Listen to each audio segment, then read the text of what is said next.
Bueno, nosotros estamos en el grupo de jóvenes hablando sobre el Sermón de la Montaña y estamos en la primera parte del Sermón de la Montaña, que son las bienaventuranzas, que son a veces el preámbulo que a veces leímos y dejamos pasar, pero estamos enfocando en cada bienaventuranza y lo que hemos escuchado, lo que hemos aprendido es que las bienaventuranzas son las características del creyente. Las bienaventuranzas, bienaventurado significa plenamente feliz.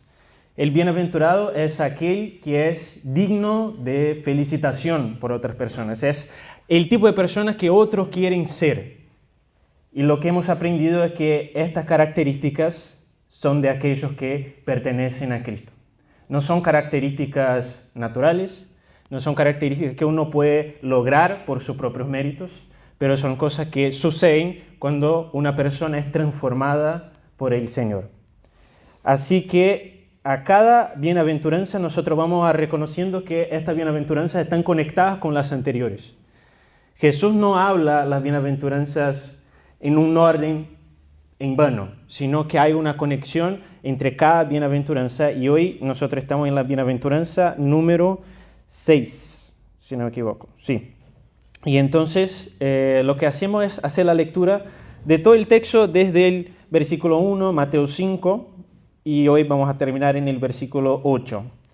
Así que se pueden abrir las Biblias o encender las Biblias en Mateo 5 y hago la lectura.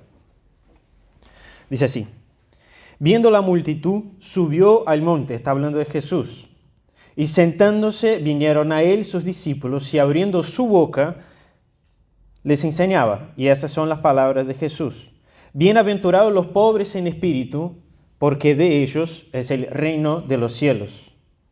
Bienaventurados los que lloran, porque ellos recibirán consolación. Bienaventurados los mansos, porque ellos recibirán la tierra por heredad.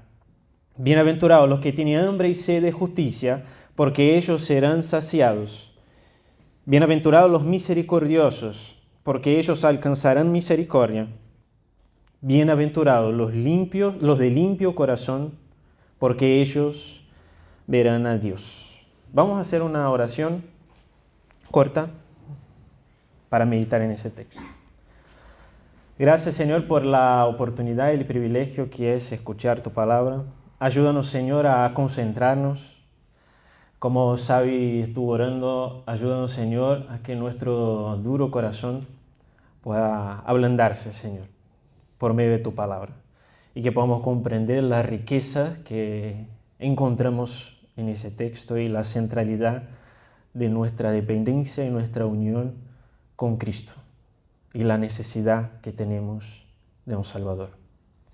Así oramos, agradecidos en el nombre de Jesús. Amén.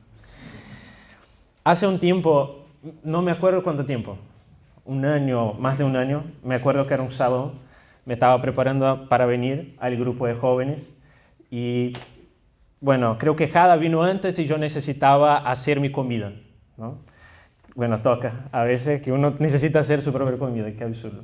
Y entonces lo que iba a hacer era una omelette, algo así, y bueno, necesitaba huevos. Así que fui a la heladera y agarré 3 huevos para una buena omelette. Y entonces, normal, patrón de omelette. Agarré el primer huevo, hermoso, blanquito, como corresponde, y estaba absolutamente maravilloso. Ahí puse el primer huevo. El segundo, también un espectáculo, blanquito, la cáscara blanquita, perfecto. Y entonces fui al tercer huevo. Estaba perfecto afuera, blanquito, la cáscara lisa, como debe ser, pero adentro era un poco distinto. Cuando yo abrí, eso nunca me había pasado. Cuando yo abrí ese huevo, primero que medio que explotó un líquido que vino un poco a mi cara, un poco en mis manos, y cuando cayó ahí estaba negro adentro. Y era un olor de muerte. Yo me tardé unos 3 días más o menos para que el olor saliera de la mano. No importa cuánto yo lavase, el olor seguía en la mano. No sé cuántos ya tuvieron la experiencia. No deseo para nadie la experiencia, pero fue una experiencia horrible. Quien ya tuvo esa experiencia comprende que no importa lo que es el externo, sino cómo es el interno. Como el interior habla mucho más que el exterior. Un huevo puede ser blanquito y perfecto, pero su interior puede estar podrido. Por eso el título del mensaje de hoy es Más que apariencias, ¿no? Porque sobre eso se trata la bienaventuranza de hoy. Es la ilustración con la cual nosotros podemos comprender un poco mejor esa bienaventuranza. Muchas personas, incluso nosotros, pensamos que el cristianismo se trata de reglas externas. ¿Cuántas veces ya nos encontramos con personas y decimos somos cristianos y, bueno, usted tiene un montón de reglas, no, ustedes no pueden hacer eso, no, tú no puedes ir al boliche, tú no puedes tomar, tú no puedes emborracharse, un montón de reglas externas que tú no puedes hacer. En el cristianismo, el externo sí tiene su importancia. Es importante el externo, pero no vale nada si el interior está podrido. Porque el cristianismo nunca fue, no es y nunca va a ser una religión externa. Nunca va a ser una religión de apariencias. Si dentro todo está podrido. Justamente esa es lo que Jesús habla a los fariseos en Mateo 25, cuando les llama hipócritas. Hipócritas porque afuera parecen como sepulcros blanqueados, pero adentro están llenos de muerte y huesos. Tal cual el huevo que yo había comentado en la ilustración. Así que lo que Jesús está hablando aquí es que para que nosotros podamos ver a Dios, para que nosotros podamos tener comunión con Dios, lo que es necesario no es un exterior bonito, sino un limpio corazón, un corazón puro. Ahora, el gran problema que vamos a ver en el mensaje es que, según el propio Jesús, esa no es la condición natural del corazón del hombre. El corazón del hombre se parece más a un huevo podrido, donde externamente parecemos algo, pero adentro olemos mal. Pero justamente por eso decimos que las bienaventuranzas no son cosas que logramos naturalmente, sino que es el carácter de aquel que es transformado. Por eso, en resumen, lo que vamos a aprender es que nuestro corazón huele a muerte, pero Cristo lo limpia y lo cambia para que, regenerados, podamos caminar en santidad, pues sin santidad nadie verá al Señor. Así que nuestro primer punto habla sobre un corazón puro. ¿Qué significa un corazón puro? Bienaventurados los de limpio corazón. Limpieza y pureza aquí tienen el mismo significado. Bienaventurados los de limpio corazón, porque ellos verán a Dios. ¿Qué es esa bienaventuranza y por qué esa limpieza en el corazón es tan importante? Me acuerdo que cuando Xavi predicó sobre la bienaventuranza de los mansos, él aclaró que lo que Jesús estaba diciendo no era algo nuevo. No estaba inventando algo nuevo, sino que era algo que ya existía dentro de toda la revelación de Dios en el Antiguo Testamento. Y aquí es lo mismo. Esa necesidad de limpieza en el corazón para ver a Dios es algo que ya está en el Antiguo Testamento. Si nosotros abrimos, por ejemplo, en Salmos 24, versículos 3 y 4, si quieres apuntar, yo los voy a leer. Dice así: ¿quién subirá al monte de Jehová? ¿Y quién estará en su santo lugar? Es decir, ¿quién va a estar en la presencia de Jehová? ¿Quién va a poder ver a Jehová? Y el salmista sigue en el versículo 4, el limpio de manos y puro de corazón, el que no ha elevado su alma a cosas vanas, ni jurado con engaño. Yo estaba leyendo un comentario sobre este salmo y él aclaraba que sin la perfecta pureza de corazón, nadie puede estar delante de Dios. De hecho, la Biblia dice en Habacuc 1:13 que los ojos de Dios son demasiado puros para ver la maldad. Solo los puros de corazón pueden acercarse a Dios y ser admitidos en su presencia. Entonces no era algo nuevo lo que Jesús estaba diciendo. Las personas que escuchaban a Jesús eran judíos y comprendían la idea de la pureza de Dios y la necesidad de la pureza para acercarse a Dios. El gran problema es que ellos buscaban esa purificación externamente, por medio de ceremonias externas, una serie de reglas implementadas para purificarse. Y esa es la gran profundidad de la bienaventuranza, porque mientras el hombre mira la apariencia, Dios mira al corazón. Mientras estamos tan preocupados con las cosas externas, Dios mira al interior. Ahora, ¿qué es el corazón dentro de las Escrituras? Según la Real Academia Española, el corazón es el órgano de naturaleza muscular común a los vertebrados y a muchos invertebrados, que actúa como impulsor de la sangre y que en el hombre está situado en la cavidad torácica. Los que estudian medicina pueden decir si eso es verdad o no. Y bueno, esa es la definición de corazón según la Real Academia Española, es un órgano. Ahora, nuestra cultura, cuando hablamos corazón, lo que pensamos es ¿en qué? Sentimientos. Emociones y en general conectada a la emoción y el sentimiento romántico, ¿no?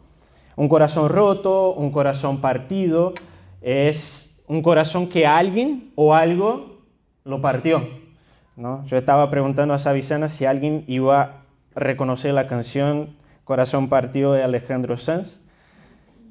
Dijo que pocos, pero bueno.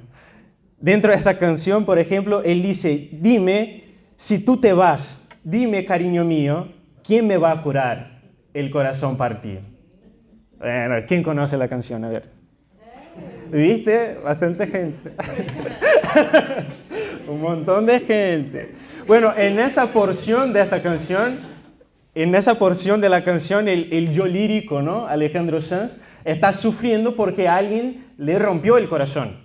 Quizás había entregado el corazón a alguien y esa persona no correspondió como debería a su amor y el corazón se partió. Pero el corazón dentro del contexto bíblico, el corazón dentro de las Escrituras no trata solamente de sentimientos. El corazón dentro de las Escrituras es mucho más que sentimientos. El corazón es el centro de la personalidad, es el centro del ser de una persona. Es del corazón que fluyen los pensamientos, que fluyen los deseos, que fluyen los anhelos, que fluyen las voluntades, así como el corazón físico es lo que hace con que la sangre fluya para la vida. El corazón espiritual es de donde toda la vida fluye. Es por eso que cuando vamos a Proverbios, capítulo 4, versículo 23, dice, sobre toda cosa guardada, guarda tu corazón, porque de él mana la vida. Salomón no está hablando simplemente de cuidado a quién va a entregar tu corazón en un amor romántico. Aunque eso es importante y tenemos que tener esa conciencia, a quién vamos a entregar nuestras emociones. Pero aquí el corazón es algo mucho más. Lo que Salomón está hablando es sobre lo que nosotros dijimos. El corazón es el centro del interior de una persona y habla sobre la orientación de esta persona para con Dios. ¿A dónde ese corazón guía a esa persona? Por eso también que el primer mandamiento se trata de amar al Señor, tu Dios, con todo tu corazón. Y lo que sigue después es como una consecuencia obvia. El corazón, la fuerza, el entendimiento, la mente, todo eso está involucrado en el corazón. Del corazón salen todas estas cosas.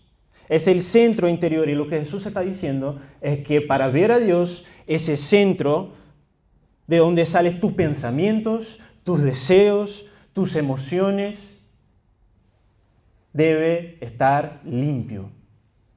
Ahora, ¿qué significa estar limpio? Muchas veces también asociamos la pureza en nuestra cultura a algo puramente sexual, principalmente dentro de un contexto cristiano, de iglesia, la pureza siempre es algo que está conectado con la sexualidad, una sexualidad pura y todo. Pero la pureza aquí representa más que simplemente la parte sexual.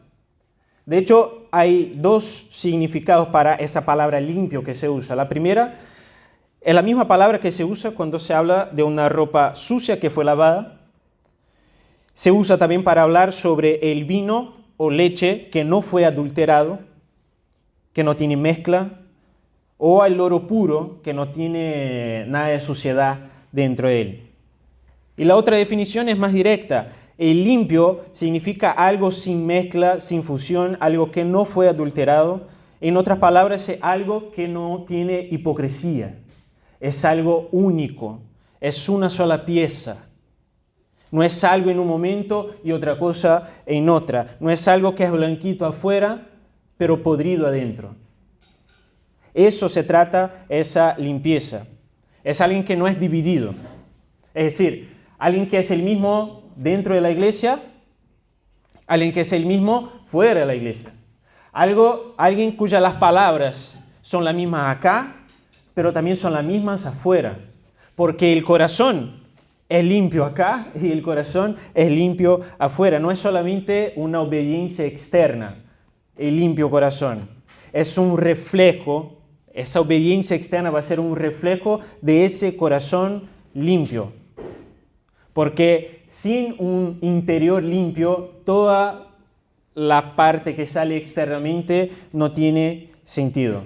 Entonces ese corazón limpio es un corazón que busca vivir apuntando para Dios. Es un corazón que está libre de contaminación por el pecado. Es un corazón que no es dividido en su adoración. Es un corazón que contempla solamente a Dios. Desea cumplir su voluntad y eso se refleja en todas las áreas de su vida. En las áreas relacionales, en las áreas románticas de la vida, en la relación que tenemos con la naturaleza, en todo. Así que, en resumen, lo que dice esa bienaventuranza es: bienaventurado es el hombre cuyas motivaciones son siempre íntegras, sin mezcla de ningún mal, porque este hombre verá a Dios. Un corazón limpio es un corazón santo. Sin santidad, nadie verá al Señor. Y esa promesa de ver al Señor, esa realidad de un corazón limpio que ve a Dios, era una realidad directa en la vida de Adán y Eva. Caminaban con el Señor por el huerto. Andaban junto al Señor, pero el corazón limpio de ellos se desvió. Y ellos desearon ver su propia imagen y no la imagen de Dios. Les pareció mejor ver sus propios rostros que ver a Dios. Y deseando ver algo más, quedaron ciegos. No solo ellos, sino todos los que vinieron después de ellos. Y esa es una mala noticia para nosotros. Proverbios 29 va a decir: ¿quién podrá decir, yo he limpiado mi corazón? ¿Quién podrá decir, limpio estoy de mi pecado? Dios desea un corazón limpio. Y eso significa que tenemos grandes problemas, porque con la caída el corazón está manchado. Y es justamente eso también que vamos a hablar en el punto 2. El punto 2 habla sobre un corazón caído. Y en ese punto lo que queremos comprender es que nosotros naturalmente somos el opuesto perfecto de esa bienaventuranza. Lo que queremos comprender aquí es que todo lo que nosotros somos representa el opuesto de ese corazón limpio. Y hay un pasaje que es muy importante para que podamos comprender, que está en Marcos 7. Si quieres puedes abrir en Marcos 7 y vas acompañando lo que está ahí. En ese pasaje Jesús está con sus discípulos comiendo y los discípulos están comiendo con las manos sucias. O sea, falta higiene, pero hasta ahí todo bien. Estaban comiendo con las manos sucias. Pero eso despertó una condenación de parte de los fariseos, porque ellos tenían una serie de reglas para purificarse. Reglas que ellos mismos crearon, porque ellos tenían miedo que al momento de comer, la comida que estaban ingiriendo les contaminara. No en un sentido de tener una enfermedad, porque hoy lavamos las manos porque no queremos tener una enfermedad por algo, pero era un miedo de quedar impuros, ceremonialmente impuros espiritualmente. Y ellos cuestionan a Jesús. Y lo que Jesús les dice es: hipócritas, bien profetizó de vosotros Isaías, como está escrito: este pueblo de labios me honra, mas su corazón está lejos de mí, pues en vano me honran, enseñando como doctrinas mandamientos de hombres. Perciban que cuando Jesús es cuestionado sobre una cuestión de pureza y una cuestión de contaminación, la respuesta de Jesús habla sobre corazón. Jesús conecta la pureza al corazón. Y entonces la disputa con Jesús era sobre la verdadera pureza moral. Pero Jesús estaba apuntando que ellos tenían un problema interno.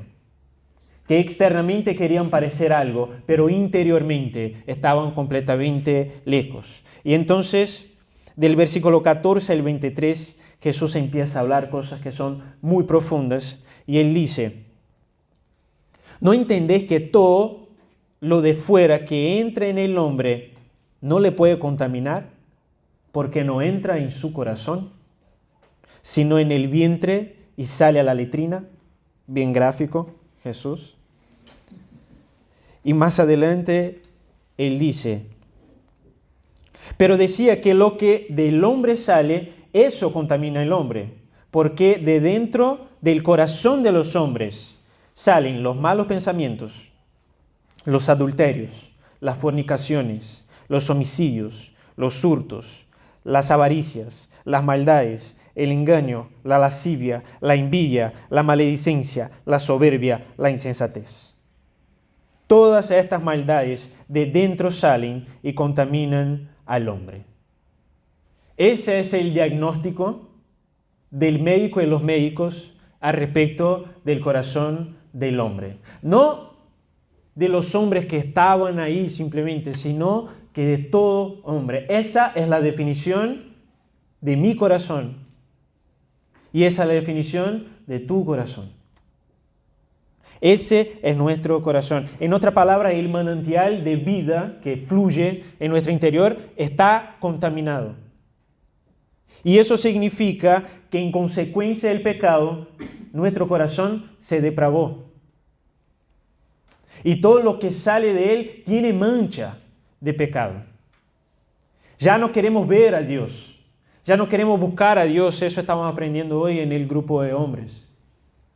Y si no fuera por la gracia de Dios, la gracia común de Dios en todos los hombres, frenando la maldad de nuestro corazón, nosotros seríamos peores que demonios. No tenemos la dimensión del potencial de maldad que existe en el corazón del hombre si no fuera la gracia de Dios frenando esa maldad. Mientras los fariseos se importaban con la cáscara blanquita, con la forma externa, Jesús habla que el interior está podrido. Y a veces como fariseos nosotros también buscamos echar la culpa de nuestros pecados en cosas externas. Recordá la última vez que te enojaste con alguien. La culpa es porque la persona te ha provocado. No, eso me provocó, por eso me quedé así. O quizás excusamos pecados porque la situación no era favorable. Y a veces excusamos pecados de otros, no, porque mira el ambiente donde vivió, el ambiente donde nació, por eso es así, por eso peca de esa manera. A veces excusamos nuestros pecados porque teníamos hambre. Yo compartí con algunos ya, pero hubo un tiempo atrás que yo actué mal con una persona, pequé, y el primer momento cuando fui confrontado, mi pensamiento era como, no, es porque yo estaba con hambre, yo estaba con sueño. Por eso fui grosero con esa persona. A veces excusamos nuestro pecado también con el diablo. No fue el diablo. Por eso. Ahora, la gran verdad es que el diablo no puede pecar por ti. Todas estas cosas pueden ser fuentes de tentación, porque exponen nuestras debilidades, pero es el corazón humano que es la fuente del pecado. El pecado viene de adentro. El mal no está afuera, el mal está adentro.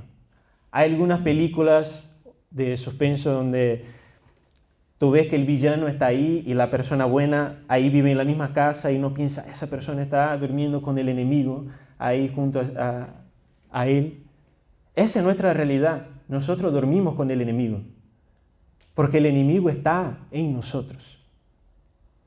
Nuestro corazón es soberbio, así que eso significa que toda la soberbia, el egoísmo, el homicidio, el hurto, la envidia, la insensatez, está en mí porque mi corazón es soberbio, egoísta, homicida, ladrón, envidioso, insensato. El adúltero es adúltero porque el corazón es adúltero. El corazón es una fábrica de ídolos que constantemente busca en la cosa creada poner su esperanza, poner sus deseos, poner su expectativa y no en el Creador. Es del corazón de donde salen todas estas cosas. El corazón del problema, como decimos, es el problema del corazón. El corazón del problema es el problema del corazón. Un corazón impuro es un corazón hipócrita. Es un corazón que habla de cierta manera con alguien y de otra manera con otro. Que piensa de cierta manera con alguien y de otra manera con otra. Que actúa distinto dependiendo del lugar donde está, dependiendo de la amistad con la cual está, dependiendo del ambiente en el cual está. Y eso es porque el engañoso es el corazón y perverso. Engañoso más que todas las cosas y perverso. Y muchas veces el consejo que recibimos es: siga tu corazón. El peor consejo que podemos dar: no siga tu corazón. Más bien, dude de tu corazón muchas veces. Nosotros condenamos a los fariseos que intentaban purificarse exteriormente, pero ese intento de purificarnos exteriormente es algo que pasa en nuestra vida también. Si nosotros, por ejemplo, hacemos cursos para el control emocional, creemos que ahí va a estar nuestra pureza. Ahora yo puedo controlar mis emociones y entonces yo puedo purificarme a mí mismo. Eso es un engaño. El corazón nos engaña hablando que eso es posible. Si nosotros estamos limpios sexualmente, si nosotros aplicamos reglas de algún tipo de abstinencia, estamos puros. Es mentira. Eso es un sepulcro blanqueado simplemente.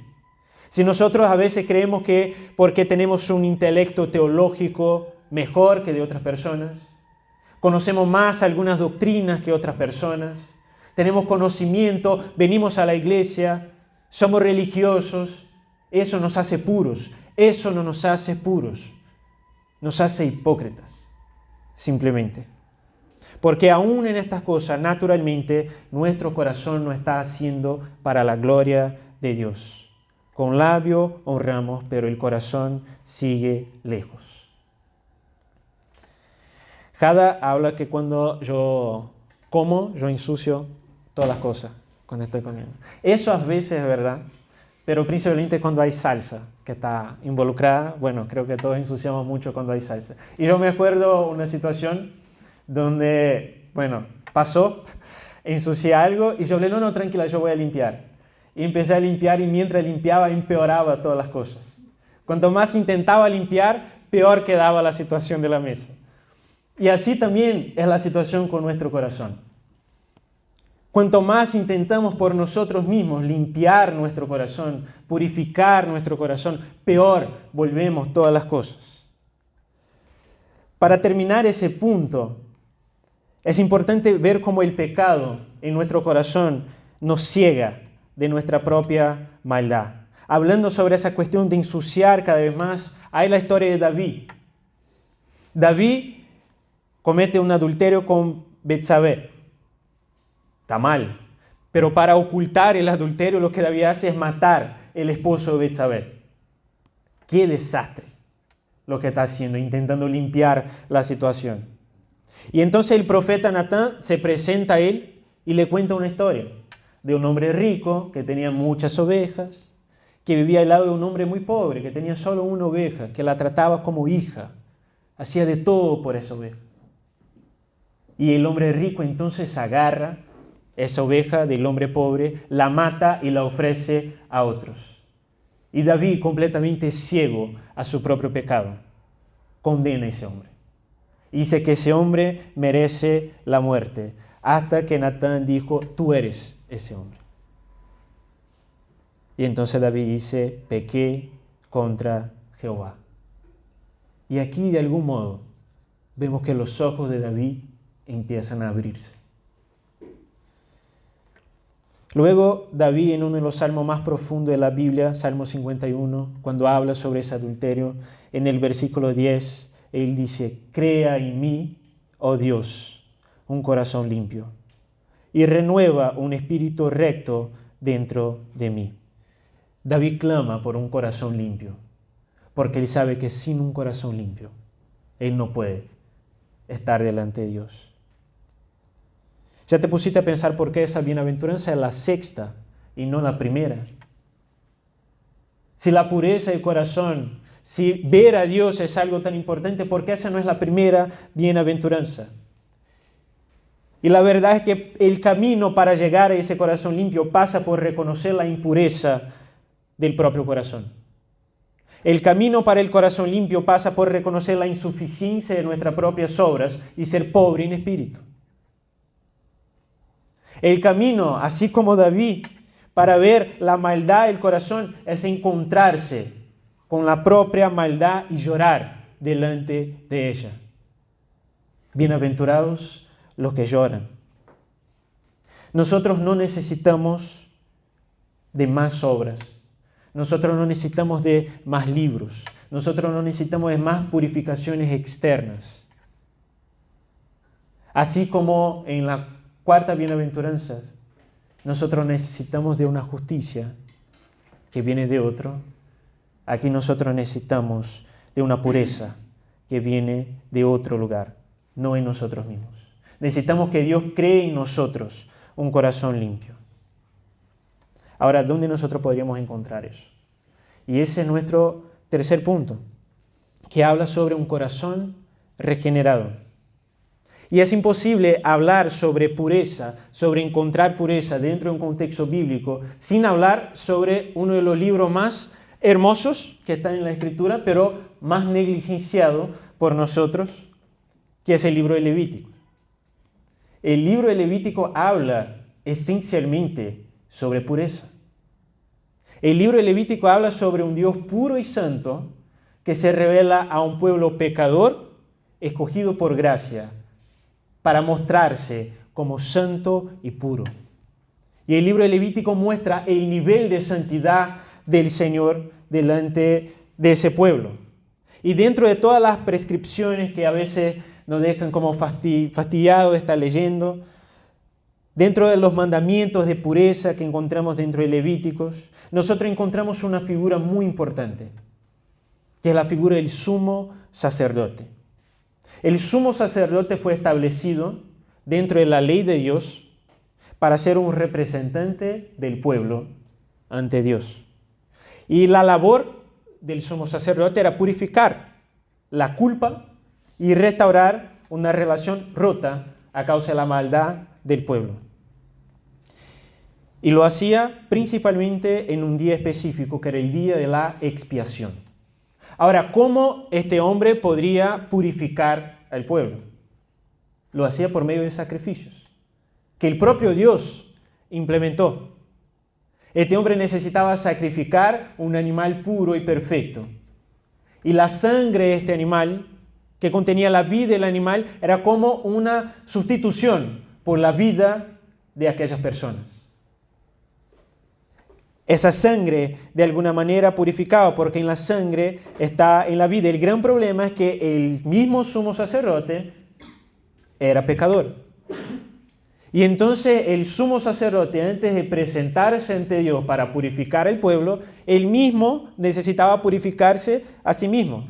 Y entonces él necesitaba agarrar un animal, matar el animal, aspergir la sangre de este animal sobre él, para entonces su culpa ser transferida al animal, el ser limpio, poder entrar al Santo de los Santos, al lugar santísimo y presentar el sacrificio por el pueblo ahí delante de Dios. Y entonces lo que teníamos era un hombre frágil, lleno de sangre, que rogaba por misericordia, un tipo de mediador entre los hombres y Dios, establecido por el propio Dios.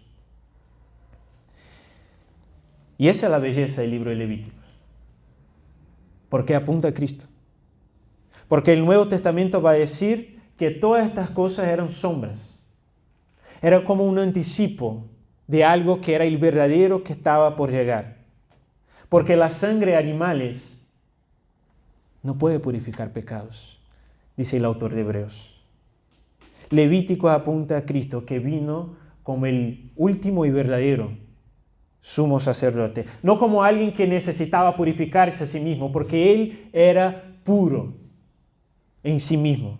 Él no tenía pecado ninguno, no vino a ofrecer la sangre de otro, de un animal, sino que viene a ofrecer su propia sangre pura y perfecta. No entrando en un templo hecho por manos humanas, sino que a la propia presencia del Padre, con un sacrificio que ya no necesita ser hecho otra vez. Por su vida pura, por su muerte en nuestro lugar y por su resurrección, todo aquel que cree en Él es purificado por su sangre. La sangre de Cristo purifica nuestros pecados. En Cristo Dios cumple la promesa hecha en Ezequiel de dar al pueblo un nuevo corazón.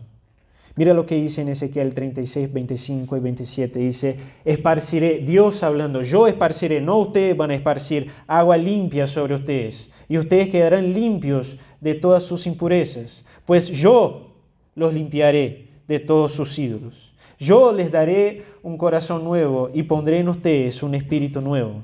Les quitaré el corazón de piedra que ahora tienen y les daré un corazón sensible. Pondré en ustedes mi espíritu y haré que cumplan mis estatutos y que obedezcan y pongan en práctica mis preceptos. Mientras el primer Adán, teniendo todos los frutos,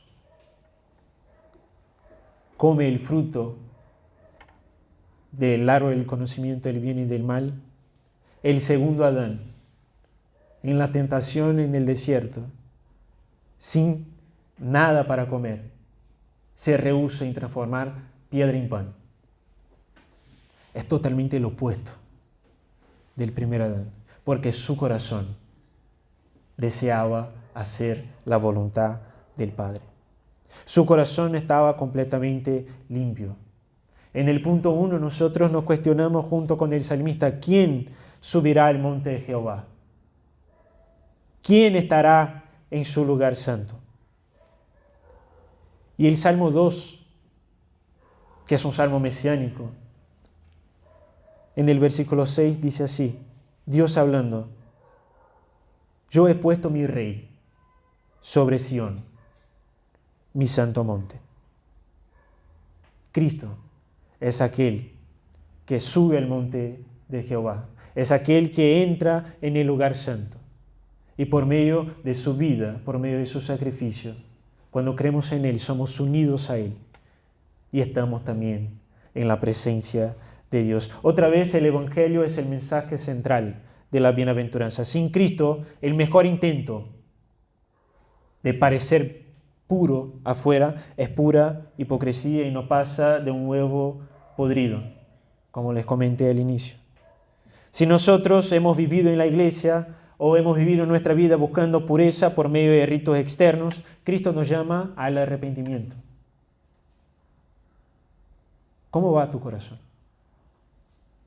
No tus emociones románticas. ¿Cómo va tu corazón? Es necesario nacer de nuevo.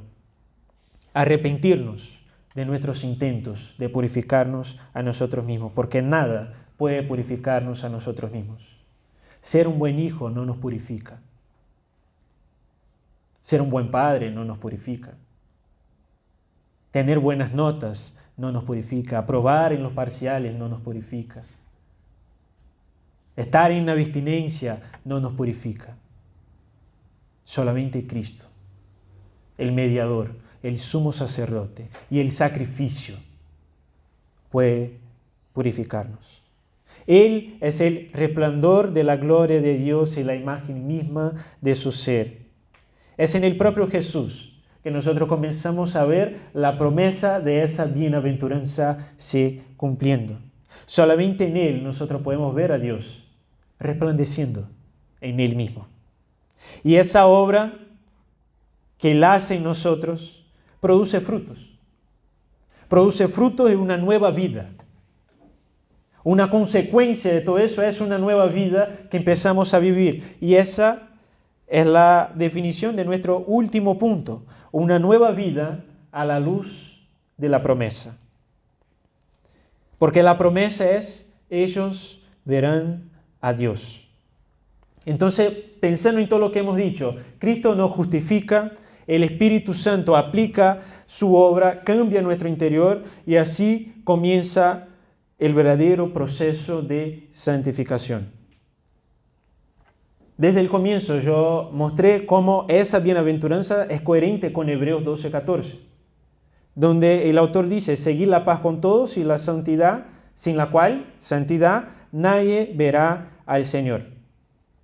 Hemos visto que la santidad es necesaria para ver a Dios. Hemos visto que nosotros no podemos alcanzar eso por nosotros mismos. Y hemos visto que Dios nos une a Cristo, que fue hecho nuestra sabiduría, justificación, santificación y redención, como dice Pablo en 1 Corintios 1:30. Lo que nosotros necesitamos, y eso es muy parecido al devocional que tuvimos en la jornada, todo lo que nosotros necesitamos para nuestra santificación encontramos en Cristo y en sus promesas. Porque en esa tierra, aquellos que están en Cristo son regenerados, pero no podemos ignorar el hecho de que nosotros seguimos luchando en contra el pecado. Tenemos un nuevo corazón, tenemos un corazón limpio por Cristo, pero nosotros seguimos en esa vida luchando en contra el pecado, por ahora. Por ahora, porque un día nosotros seremos completamente limpios. ¿Qué te motiva a la santificación? ¿Qué te hace desear santificarse? Cumplir reglas. No hacer algo simplemente porque no se puede hacer. Nuestra santificación no es un proceso simplemente externo. Nosotros nos santificamos porque sabemos dónde vamos. Mira lo que Juan dice que debe ser nuestra motivación para la santificación. 1 Juan 3, 2 y 3 dice, amados, ahora somos hijos de Dios y aún no se ha manifestado lo que hemos de ser, pero sabemos que cuando Él se manifieste, seremos semejantes a Él, porque le veremos tal como Él es. Y todo aquel que tiene esa esperanza en Él, se purifica a sí mismo, así como Él es puro. Por saber el destino, por saber qué nos espera y quién nos espera, nosotros deseamos ser más como Él. Porque ese es el objetivo final. Seremos como Él. ¿Cómo podríamos vivir acá si no buscando cada vez más ser parecido a Él? Esa es la línea de llegada. Por eso aquí, por amor a aquel que nos amó primero, nosotros buscamos la santificación. Las promesas de Dios. Pablo dice que sabiendo de tales promesas que nosotros tenemos fuerza para limpiarnos de toda contaminación de carne y espíritu, perfeccionando la santidad en el temor de Dios, 2 Corintios 7:1. Nosotros deseamos, con esa nueva naturaleza, hacer la voluntad de Dios, cosas que antes para nosotros eran totalmente placerosas, placenteras, ya no son placenteras como eran antes. Cosas que antes nosotros decíamos, eso nunca lo voy a hacer, ahora deseamos hacer. Deseamos obedecer a Dios, deseamos conocer la voluntad de Dios. luchamos en contra del pecado porque nosotros podemos ver a Dios resplandeciendo en Cristo por medio de las Escrituras. ¿Dónde podemos saber la voluntad de Dios para nuestra vida? En las Escrituras. ¿Dónde podemos ver a Dios? En las Escrituras. Efesios 4, Pablo habla sobre la nueva manera de vivir. Sobre esa persona que se viste del nuevo hombre, creado según Dios en la justicia y santidad de la verdad.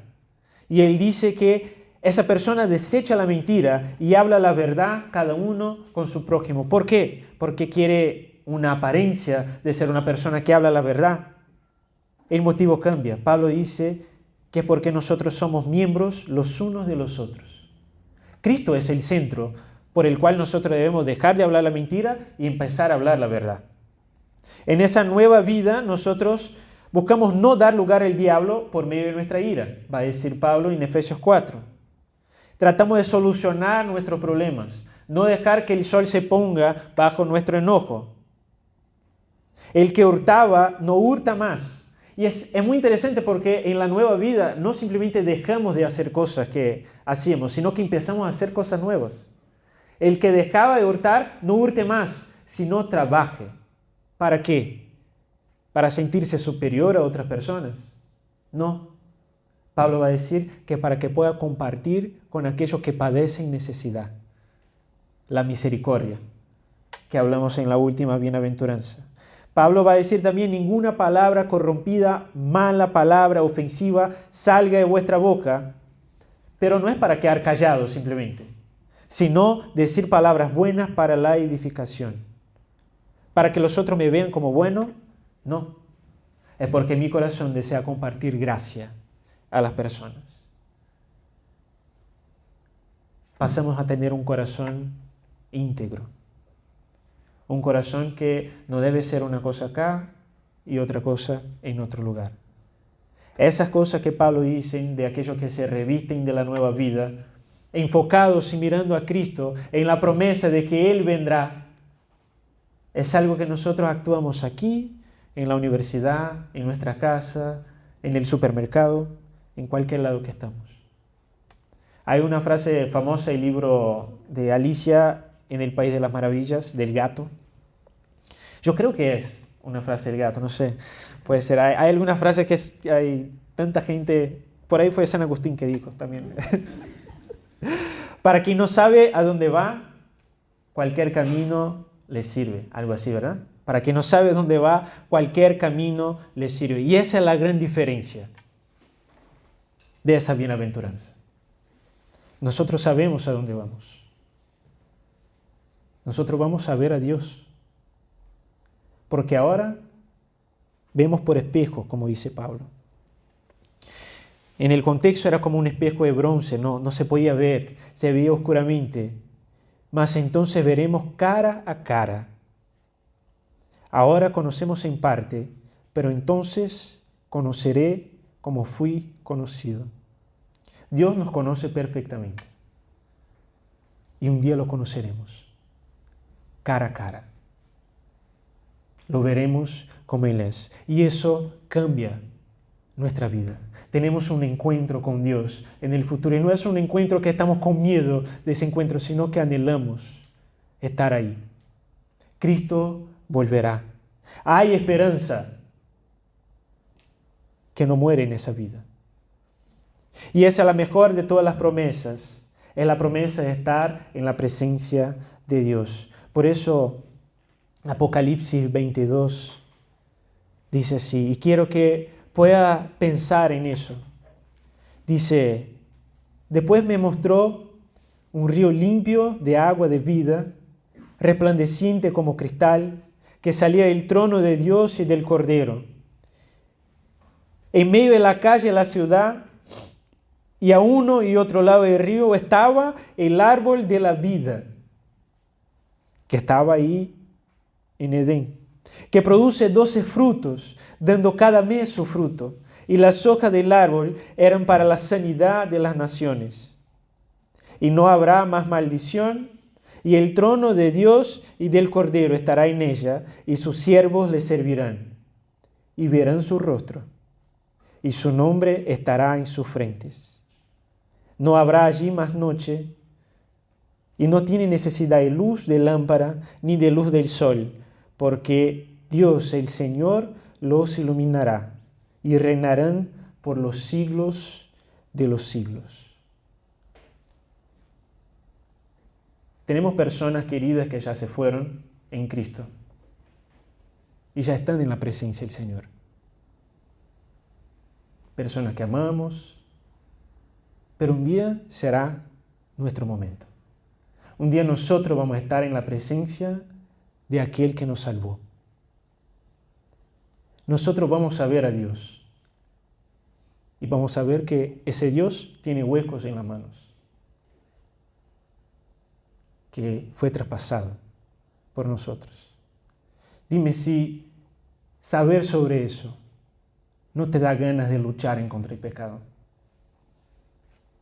Si saber cómo eso no te da ganas de entregar su vida para vivir para la gloria de ese Dios. Esa es la promesa. Veremos a Dios. El Evangelio, la persona de Cristo, es la razón por la cual nosotros luchamos en contra del pecado. No es para parecer algo externamente, es porque nosotros le amamos.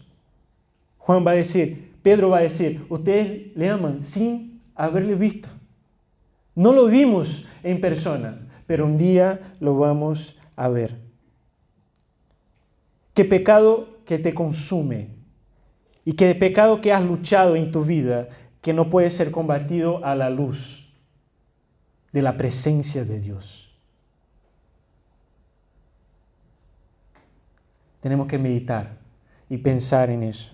Nosotros luchamos hoy seguros porque Él venció todo eso por nosotros. Estamos puros, caímos, pecamos. Pero no nos acordamos que si nosotros hablamos, confesamos nuestros pecados, Él nos purifica otra vez. Él limpia nuestros pies. Y así nosotros concluimos esa bienaventuranza. Para aquellos que han vivido de apariencias, para aquellos que han vivido con una falsa moralidad, llenos de orgullo, la palabra de Cristo muestra que necesitan nacer de nuevo. La palabra de Cristo dice que lo que está viviendo de apariencias no sirve de nada. Esa vida no termina aquí. Y necesitamos nacer de nuevo. Necesitas ser purificado, no con tu propia sangre. No con la sangre que derrama por tus estudios. No por la sangre que derrama de tu familia por no priorizarla. Sino que por la sangre de Cristo. Quizás el caso de alguien acá es que ha dejado de buscar la santidad o no ha encontrado fuerza para buscar esa santidad o ha visto la santidad de una manera muy pesada. Esa bienaventuranza muestra que la carga la tomó completamente el Señor. Y es mirando a Él, mirando sus promesas, que tú puedes desear ser más parecido con Él. Que ahora tú puedes desear ser como Él. En nuestra santificación a veces vamos a causar ruido en nuestras personas. A veces nosotros vamos a ser perseguidos por esa justicia. Son dos bienaventuranzas más adelante. Pero la pureza del corazón va a desear la aprobación de Dios, más allá de la aprobación de las otras personas o de nuestra propia aprobación. Ser puro de corazón es el estado de aquellos que recibieron de Cristo la pureza y que buscan santificarse para ser más parecidos con Él. Prepárense. Prepárense para las bodas del Cordero. Un día nosotros vamos a encontrar con el novio, vamos a ver cara a cara a aquel que nos salvó, a aquel que nos rescató, a aquel que se entregó completamente. Y el salmista dice, en cuanto a mí, veré tu rostro en justicia y estaré satisfecho cuando despierte a tu semejanza. Bienaventurados los de limpio corazón, porque ellos verán a Dios. Oremos.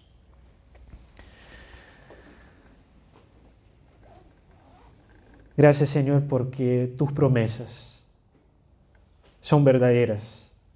No son falsas como las promesas de nuestros ídolos. No son falsas como las promesas de nuestro corazón. No son falsas como las promesas de otras personas. Porque tú no eres hombre para mentir. Gracias, Señor, porque seguro de esa promesa, Señor, de esas promesas, podemos seguir una vida santa, Señor. Que nuestro deseo por santidad no sea un deseo, Padre, por apariencias, sino que fluya de un interior, que tú lo cambiaste. Danos, Señor, ese corazón. Para aquellos que quizás han vivido una vida de apariencias acá, Señor, que tú puedas mostrar el pecado que está en el corazón. Que puedan arrepentirse, Señor.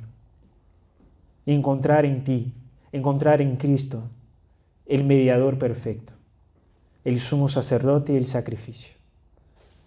Ayúdanos en esa vida, Señor, a combatir, Señor, el buen combate, a guardar la fe, porque sabemos, Señor, que tú nos esperas y nos purificará de todo y de todo el pecado de una vez por todas.